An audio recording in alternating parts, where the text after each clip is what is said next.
Est-ce qu'aujourd'hui, cette Afrique est véritablement indépendante quand on sait que l'Union africaine, je ne vous l'apprends pas à vous, est financée encore par l'Union européenne. Quand on sait que pour circuler, par exemple, partir du Cameroun, je suis originaire du Cameroun, c'est pour ça que je prends cet exemple, pour arriver au Gabon, il me faut encore un visa. Est-ce qu'on est vraiment dans une projection où les Africains ont pris conscience de ce que représente cet enjeu et du sens que revêt la véritable indépendance? Au plan économique entre les entreprises, ça a beaucoup changé. Ce qui pouvait se passer il y a 30 ou 40 ans, où effectivement les entreprises françaises étaient avantagées d'abord de par leur position, des relations avec les donneurs d'ordre, etc., ça c'est fini. Maintenant, nous sommes, nous autres entreprises françaises, logées à la même enseigne que tout le monde, et je peux vous dire que la concurrence et la compétition est rude. D'ailleurs, nous faisons face à un autre phénomène qui est le multilatéralisme dans l'aide. Auparavant, c'était quand même la France, il y a 30 ou 40 ans, qui assurait l'aide publique au développement ou les aides ou le financement de beaucoup d'économies africaines. Ça, c'est fini maintenant. C'est la Banque mondiale, c'est l'Union européenne. Et la France, quand elle intervient, est plutôt dans des financements multilatéraux avec d'autres. Donc ça rend le lien plus ténu, bien qu'il existe encore. Deuxième observation que je voulais faire, c'est qu'il a été dit plusieurs fois, et c'est une idée très courue, qui est que les entreprises françaises, et donc la France, au plan économique, perd pied en Afrique. Je voudrais m'élever contre cette idée pour préciser la chose suivante. Effectivement, depuis 10 ans, la position des entreprises françaises dans les importations africaines est passée de 10 à 5%. Donc nous avons perdu de grandes parts de marché, en proportion. Mais entre-temps, en valeur absolue, les exportations de la France vers l'Afrique ont stagné ou ont légèrement augmenté. Ce qui veut donc dire, si je sais compter, puisque en pourcentage ça a été divisé par 2, c'est que le gâteau, si je peux m'exprimer ainsi, a été multiplié par 4. Ça veut donc dire qu'il y a beaucoup plus d'échanges internationaux et que notre part a baissé. Mais en valeur absolue, nous n'avons pas baissé. Et puis autre chose qu'il faut avoir à l'esprit, c'est que la présence de la France, et ça c'est une caractéristique de notre relation économique avec l'Afrique, elle se traduit au niveau des entreprises par des implantations très fortes de nos entreprises en Afrique, beaucoup plus que chez les anglo-saxons ou chez les asiatiques. Les Français, les entreprises françaises, quand elles travaillent en Afrique, elles exportent relativement peu, mais elles s'installent sur place et elles emploient du personnel local. C'est une différence, à mes yeux, très très positive, mais très importante.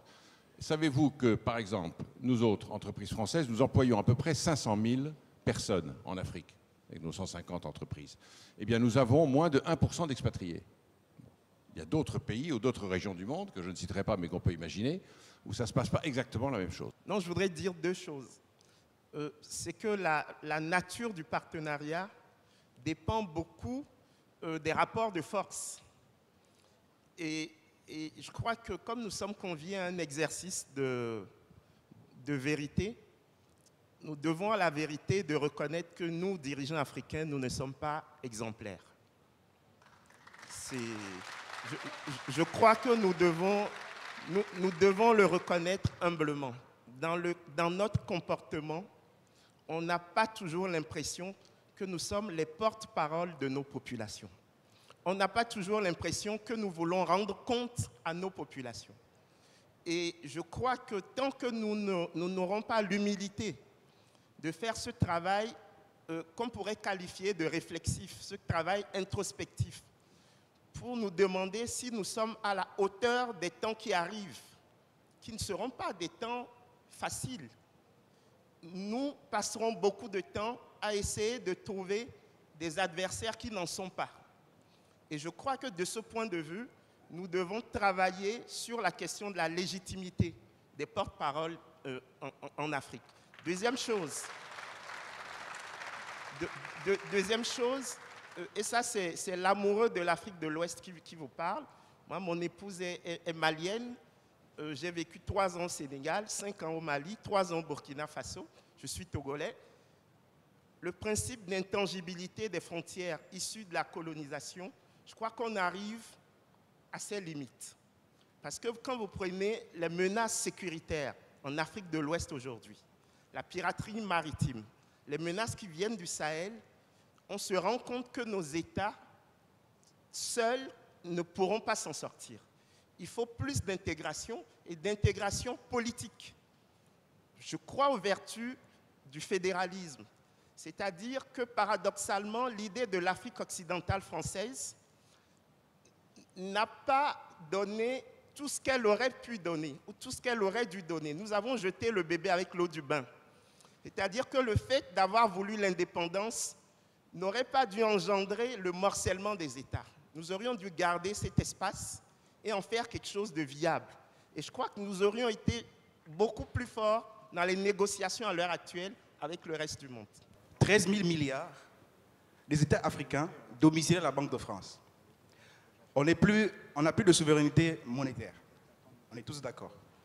Alors, M. de Villepin, pensez-vous réellement que les États africains qui sont en partenariat avec l'Afrique sont réellement indépendants? Monsieur professeur, merci pour ce que vous venez à peine de rappeler aux jeunes Africains comme nous. C'est important et fondamental. La question que je m'avais vous poser, c'est celle de savoir comment jugez-vous de la qualité de la croissance économique des pays africains.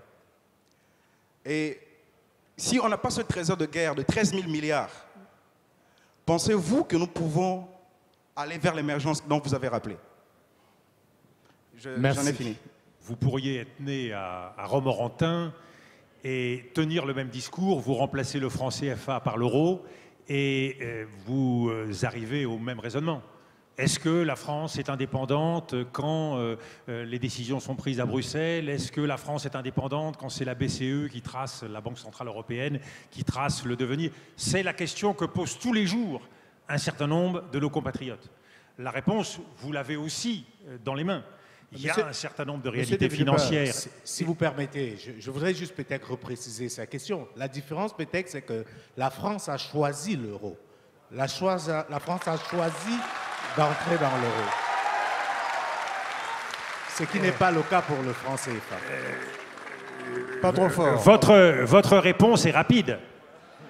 Ce n'est pas du tout le sentiment des Français qui ont voté non aux différents référendums qui sont survenus. Donc, de ce point de vue-là, je crois que, méfions-nous des conclusions hâtives. Un certain nombre de Français ont le sentiment d'un déni de démocratie et contestent violemment l'idée qu'ils aient choisi justement successivement les grandes bifurcations qui ont été faites. Il n'en reste pas moins, et je voudrais, de ce point de vue-là, affirmer un principe. L'indépendance, ce n'est pas une décision une fois pour toutes. L'indépendance, c'est une décision de tous les jours.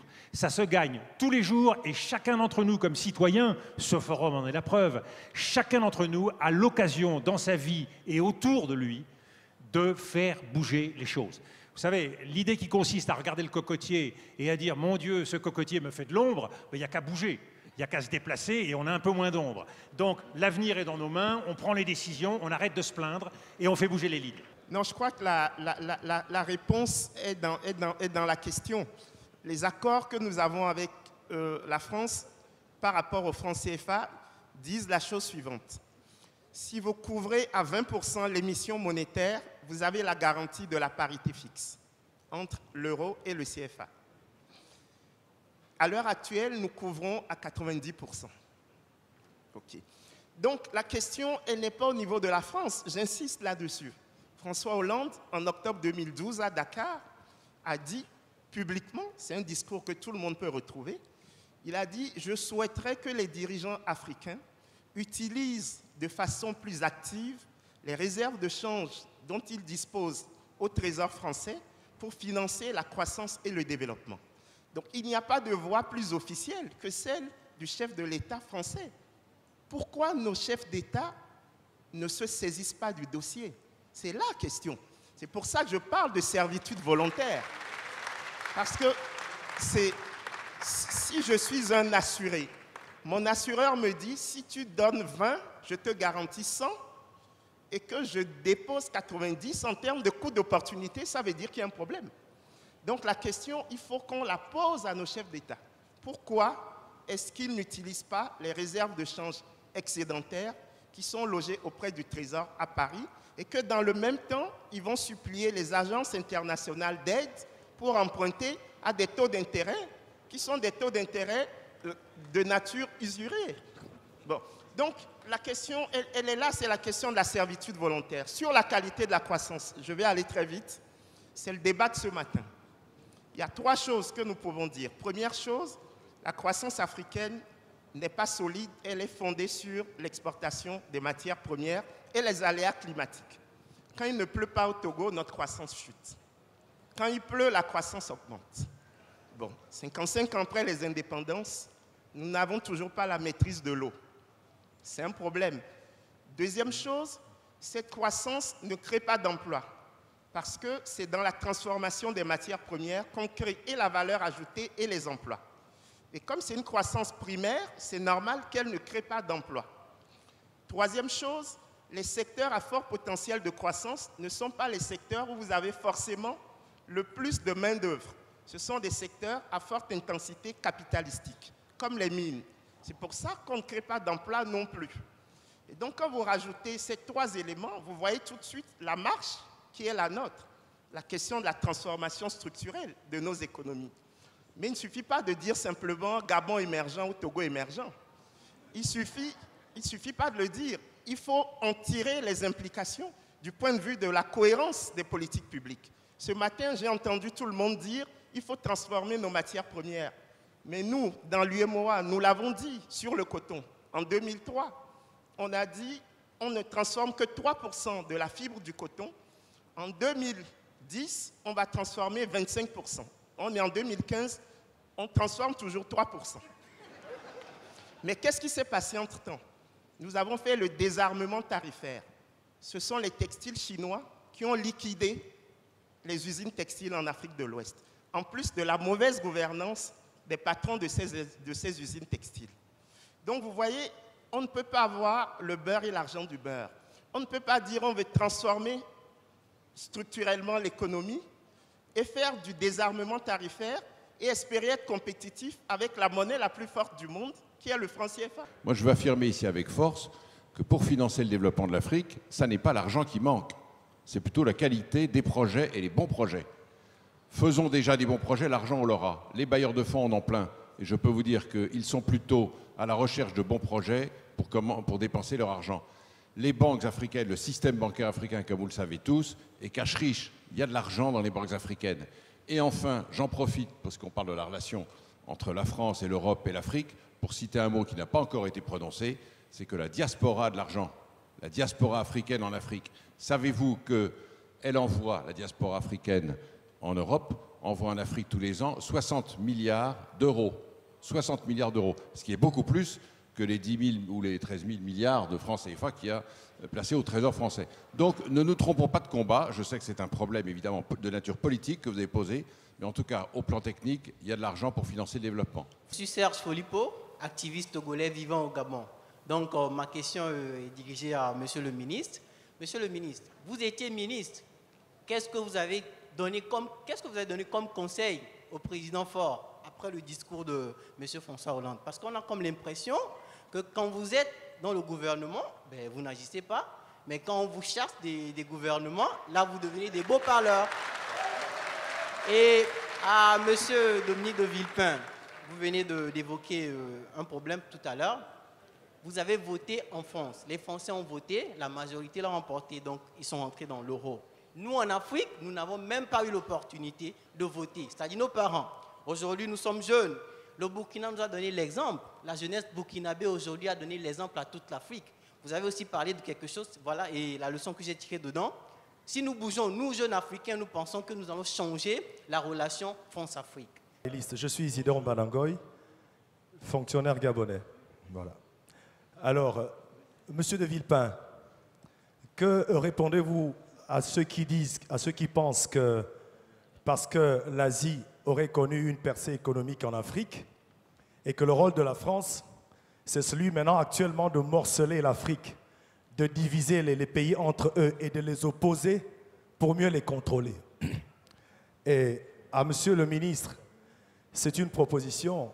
Est-ce qu'il ne serait pas possible de régionaliser les institutions internationales? Parce qu'on sait que le FMI ou la Banque mondiale n'a jamais sorti aucun pays africain du sous-développement, c'est-à-dire de céder une parcelle de pouvoir à nos institutions régionales, parce que c'est nous qui connaissons mieux les problèmes de l'Afrique.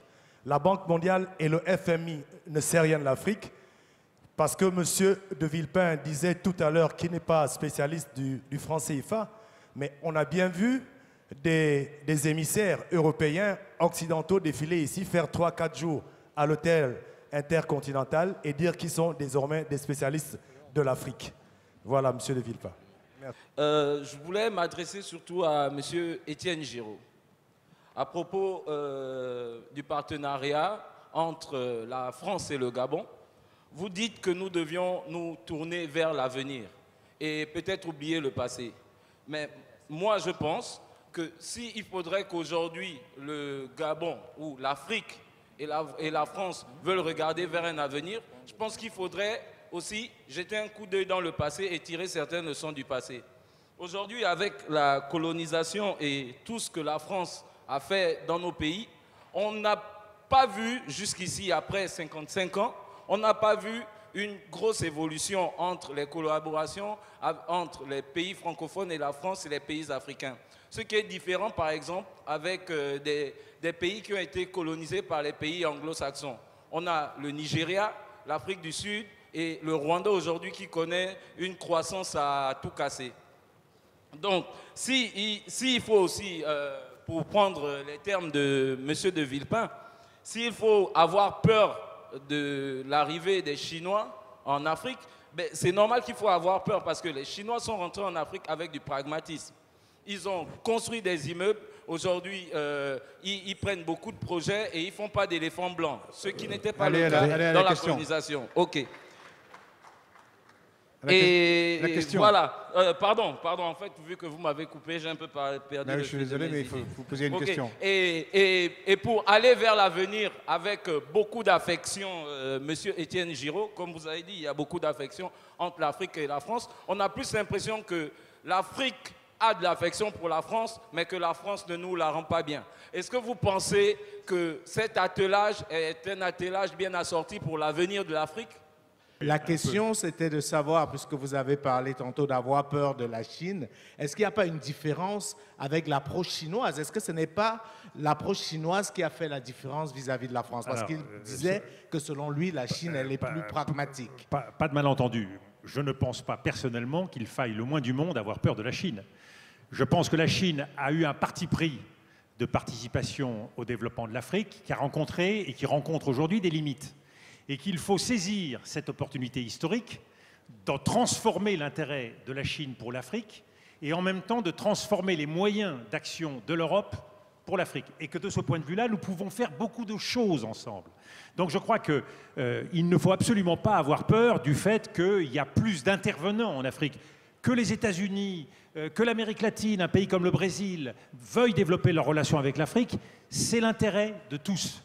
À nous de structurer des partenariats, à nous d'agir en commun de façon triangulaire ou davantage, ou rectangulaire, ou à 4 ou à 5, pour assurer le développement de grands projets. Je crois que c'est l'intérêt de tout le monde. Donc je ne crois pas du tout qu'il faille s'inquiéter de l'intérêt que tel ou tel manifeste pour l'Afrique. Ce qu'il faut, c'est utiliser cette énergie pour s'assurer que les projets avancent bien dans l'intérêt de tous. Monsieur Giraud, vous avez été interpellé. Sur la Chine, on m'interroge souvent, effectivement, faut-il avoir peur de la Chine? Bien sûr que non. C'est comme si on me demandait, est-ce que vous aimez la pluie, est-ce que vous détestez la pluie? Il ne s'agit pas d'aimer ou de ne pas aimer. Si les Chinois sont là, ils sont là, de toute façon. Et donc, je suis un de ceux qui prônent très fortement pour faire des partenariats avec eux. Car les entreprises françaises ont, par rapport à nos partenaires chinois, des avantages qui sont d'abord l'expertise, que les Chinois n'ont pas toujours. Deuxièmement, une connaissance du continent. Et troisièmement, et je voudrais insister là-dessus pour répondre notamment aux contradicteurs tout à l'heure, sur le fait que les entreprises françaises ont une action très forte en termes de RSE, responsabilité sociétale des entreprises, c'est-à-dire environnement, respect des droits de l'homme, etc., ce que tout le monde ne fait pas. Et je peux vous dire que dans les entreprises françaises, c'est un sujet de plus en plus prégnant et important. Donc oui, on peut faire des partenariats avec la Chine en mettant en avant nos atouts. Le ministre a été interpellé. Je peux vous rappeler la question. Il paraît que vous êtes plus loquace quand vous n'êtes plus aux affaires. Quand vous étiez ministre, qu'avez-vous fait concrètement? Il s'est agi en fait de piloter le processus Togo Vision 2030. Donc notre objectif, c'est comment assurer la transformation structurelle du Togo dans les 15 prochaines années. Et quelque chose qui me frappe et qui permet d'élargir la discussion à l'ensemble des pays africains, c'est que de toute évidence, nous avons 5 défis à relever qui vont très vite. Le premier, c'est la disponibilité et la productivité du travail. Moi, j'aime bien quand on me dit qu'en 1960, Taïwan et la Côte d'Ivoire avaient les mêmes fondamentaux économiques et que 55 ans après, il y a une divergence des taux de croissance. Je dis, c'est mal connaître la productivité du travail des Asiatiques. Okay. Deuxième défi, c'est la disponibilité et la productivité du capital. Ça me paraît important.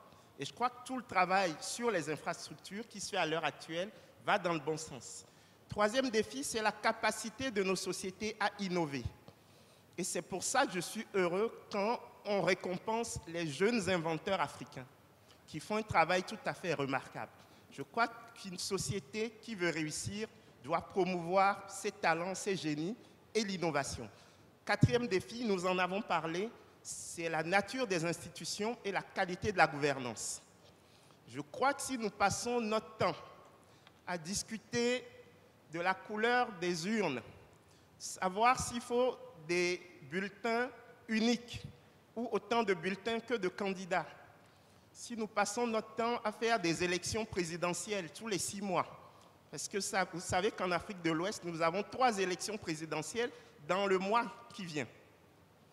Si nous continuons à ne pas voir que le reste du monde avance pendant que nous sommes, nous, dans une forme de nombrilisme qui consiste à ne pas regarder les vrais problèmes, mais à faire fi des éléments importants pour l'avenir du continent, nous irons, à mon avis, dans le mur. Et 5e défi, c'est la cohérence des politiques publiques, dont j'ai parlé tout à l'heure.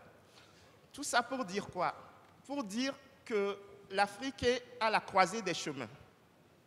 C'est la première fois depuis 30 ans qu'on autorise l'Afrique à imaginer son avenir.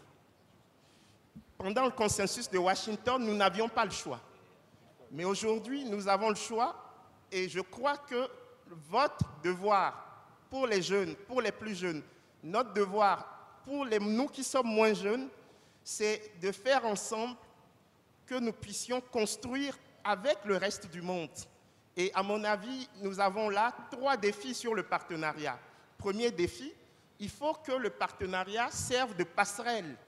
C'est-à-dire que nos partenaires devraient nous aider à mieux comprendre les éléments de l'agenda international.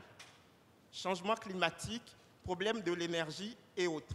Et dans le même temps, devraient nous aider à faire remonter dans les grandes instances les besoins des populations à la base. Ça, c'est le problème des passerelles. Deuxième problème, qui est le deuxième défi, c'est la question de la subsidiarité.